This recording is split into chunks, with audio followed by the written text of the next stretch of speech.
कि ये कानून इस देश के नागरिकों के लिए नहीं बने थे।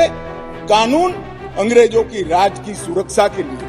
पहली बार मोदी सरकार आतंकवाद को अब व्याख्यायित करने जा रही है। देश को नुकसान करने वाले को कभी बख्शना नहीं चाहिए।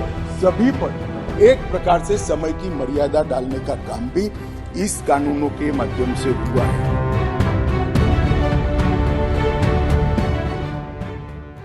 भारत सरकार ने कुछ दिन पहले पार्लियामेंट में 3 नए बिल पास किए, जिसका नाम है न्यू क्रिमिनल लॉ बिल 2023। इस बिल का उद्देश्य पुराने Indian penal code IPC 1860, criminal procedure code 1973 CrPC, Indian evidence act 1872 IA को रिप्लेस करके 3 नए लॉ लाना है, जिनका नाम है भारतीय न्याय संहिता 2023, भारतीय नागरिक सुरक्षा संहिता 2023 और भारतीय साक्ष्य विधेयक 2023।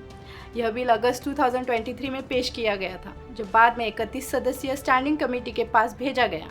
इस बिल को पार्लियामेंट की विंटर सेशन में मेजॉरिटी के साथ पास कर लिया गया है और प्रेसिडेंट के साइन के बाद ये बिल एक्ट यानी कि कानून बन गया है। नमस्कार, मैं आरती रोटपालकर। ऐसे ही इंफॉर्मेटिव वीडियोस के लिए चैनल को सब्सक्राइब ज़रूर कीजिए। चलिए देखते हैं न्यू क्रिमिनल लॉ से जुड़ी जानकारी। न्यू क्रिमिनल एक्ट लाना क्यों ज़रूरी था? 1860 में ब्रिटिश सरकार द्वारा कानून बनाए थे जो अब तक चलते आ रहे थे। स्वतंत्रता आंदोलन और सरकार के खिलाफ गतिविधियों पर रोक लगाना इस उद्देश्य से कानून बनाए गए थे। सत्ता में सरकार के खिलाफ आवाज़ उठाने पर गंभीर दंड दिया जाता था, जिसे राजद्रोह माना जाता था। अब राजद्रोह हटाकर उसकी जगह देशद्रोह कर लिया गया है। सरकार से ज़्यादा महत्व अब जनता को दिया गया है। पुराने लॉ में अभी भी बहुत जगह ब्रिटिश का जिक्र आता है, जो कॉलोनियल रूल को दर्शाता है। ब्रिटिश लॉ को हटाकर और इतने साल बाद बहुत बदलाव आए, उसके हिसाब से कानून में बदलाव लाना ज़रूरी है। कानून को रिव्यू करने के लिए लॉ कमीशन बने, फिर भी लॉ में कुछ कमियां हैं। इस न्यू बिल का उद्देश्य उन्हीं कमियों को दूर करना है। पहले अदालती कार्रवाई में बहुत समय लगता था। तारीख पर तारीख, तारीख पर तारीख, तारीख पर तारीख, तारीख पर तारीख मिलती रही है, लेकिन इंसाफ नहीं मिला मिलोड।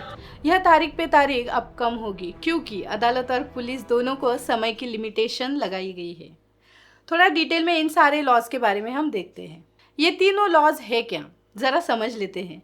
अगर कोई आदमी अपराध कर लेता है तो इंडियन पेनल कोड से अपराध क्या है और उसकी सज़ा क्या है, ये तय किया जाता है। क्रिमिनल प्रोसीजर कोड आरोपी को कैसे गिरफ्तार करेगी, कैसे डिटेन किया जाएगा, यह बताती है। और इंडियन एविडेंस एक्ट उसका आरोप सिद्ध करता है। इन सब के बाद आरोपी को सज़ा होती है। तीनों एक्ट क्रिमिनल लॉ के ही भाग है। पहला, भारतीय न्याय संहिता 2023। भारतीय दंड संहिता यानी कि इंडियन पेनल कोड 1860 को रिप्लेस करती है। आईपीसी में 576 सेक्शन थे, उसे घटाकर 356 सेक्शन कर दिए गए हैं। 175 सेक्शन मॉडिफाई किए हैं, 8 नए प्रावधान दिए हैं और 22 सेक्शन को निकाला गया है। नए प्रोविजन जैसे टेररिज्म यानी कि नेशनल इंटीग्रिटी को कोई खतरा पैदा कर रहा है, आतंक का माहौल फैला रहा है, वैसे ऑर्गेनाइज क्राइम जैसे kidnapping, extortion, financial scam, cyber crime, mob lynching यानी कि 5 या अधिक लोगों द्वारा मर्डर या सेवर इंजरी की जाती है। इन जैसे अपराधों के लिए डेथ और लाइफ इम्प्रिजनमेंट की सज़ा प्रोविजन दिया जाता है। Sexual offences against women, gang rape victim 16 से कम उम्र का हो तो आरोपी को गंभीर सज़ा मिलती थी। अब आयु 16 से 18 तक कर दी गई है।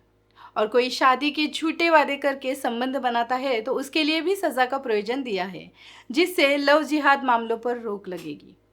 सेडिशन रिविजन्स, सेडिशन यानी कि सरकार के खिलाफ बोलना, इन मामलों के लिए पहले से सज़ा कम कर दी गई है। लेकिन कोई देश की एकता अखंडता को ठेस पहुंचाता है या सशस्त्र विद्रोह जैसे अपराधों के लिए सज़ा बढ़ा दी गई है। राजद्रोह शब्द को हटाकर देशद्रोह में बदल दिया गया है। डेथ बाय नेग्लिजेंस, आईपीसी की धारा 304A के तहत लापरवाही से मौत के लिए सज़ा को 2 से बढ़ाकर 5 साल तक कर दिया है। अगर डॉक्टर की लापरवाही से मौत होती है तो उसके लिए भी कम से कम 2 साल की सज़ा है। हिट एंड रन केस में भी सज़ा बढ़ा दी गई है। Supreme court compliance, supreme court के लिए मर्डर या मर्डर के प्रयास के लिए डेथ और लाइफ इम्प्रिजनमेंट की सज़ा है। दूसरा, भारतीय नागरिक सुरक्षा संहिता 2023। आपराधिक प्रक्रिया संहिता 1973 सीआरपीसी को रिप्लेस करती है और इसमें महत्वपूर्ण परिवर्तन शामिल है। इसमें 10 सेक्शन मॉडिफाई किए हैं और 9 नए प्रोविजन दिए हैं, जैसे डिटेंशन कंडीशंस, यानी कि कैदी को हिरासत में रखने के लिए रूल्स में बदलाव किया है। आजीवन कारावास के मामलों और कई आरोपों का सामना करने वाले व्यक्तियों सहित गंभीर अपराधों के अपराधियों के लिए व्यक्तिगत बॉन्ड पर रिहाई करने का प्रोविजन दिया है। मेडिकल एग्जामिनेशंस की रिक्वेस्ट किसी भी पुलिस ऑफिसर से कर सकते हैं। फॉरेंसिक इन्वेस्टिगेशंस, जिस अपराध की सज़ा 7 साल से ज़्यादा है, ऐसे अपराध के लिए फॉरेंसिक इन्वेस्टिगेशंस मैंडेटरी किया है। फॉरेंसिक एक्सपर्ट्स क्राइम सीन्स पर एविडेंस कलेक्ट करेंगे और उसकी रिकॉर्डिंग इलेक्ट्रॉनिकली की जाएगी।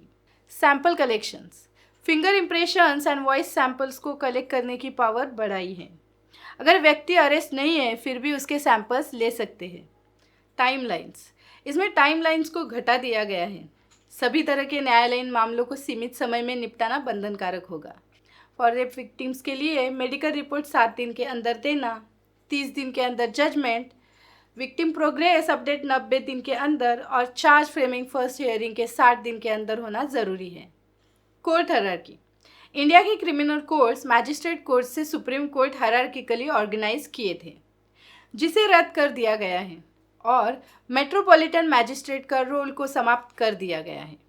तीसरा, भारतीय साक्ष्य विधेयक 2023।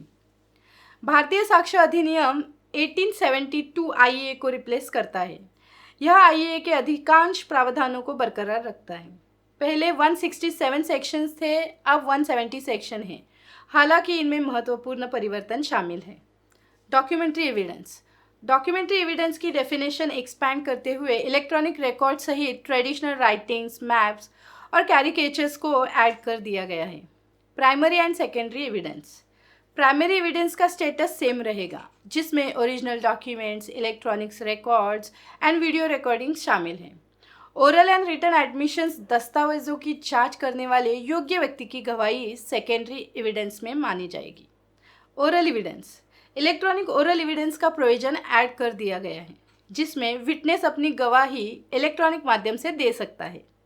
Admissibility of electronic records, electronics और डिजिटल रिकॉर्ड्स को पेपर रिकॉर्ड जैसा लीगल स्टेटस दिया गया है, जिसकी इंफॉर्मेशन स्टोर करने के लिए semiconductor memory, smartphone, laptops, email server logs, locational evidence and voice mails का इस्तेमाल कर सकते हैं। Amended explanation to joint trials, एक आरोपी अनुपस्थित है या गिरफ्तारी वारंट का जवाब नहीं दिया है, तब इसे जॉइंट ट्रायल में कैटेगराइज किया जाएगा। विरोधी इस न्यू क्रिमिनल एक्ट को क्रिटिसाइज करते दिख रही हैं। कई लोगों का कहना है कि इस एक्ट के दुरुपयोग हो सकते हैं। एक्ट को पास कर लिया गया है, लेकिन इसके एग्जीक्यूशन के लिए प्रॉब्लम्स आ सकती हैं। शुरू में शायद थोड़ा कन्फ्यूजन हो सकता है, लेकिन एक बार सेटल हो जाने पर यह कानून जनता को फ़ायदेमंद साबित होगा। मोदी जी गुलामगिरी दर्शाती कॉलोनियल सिस्टम को हटाने के प्रयास में हैं। गृह मंत्री अमित शाह जी ने सांसद में बताया कि सरकार से जनता बड़ी है। इंडियन पेनल कोड पनिशमेंट की बात करता है, लेकिन भारतीय न्याय संहिता जनता को न्याय देने की बात करेगा। सामान्य जनता को कई साल लगते हैं कोर्ट केसेस में। नए कानून से कोर्ट के मामले जल्दी से जल्दी निपटने में मदद होगी। ये थी न्यू क्रिमिनल एक्ट 2023 से जुड़ी कुछ जानकारी।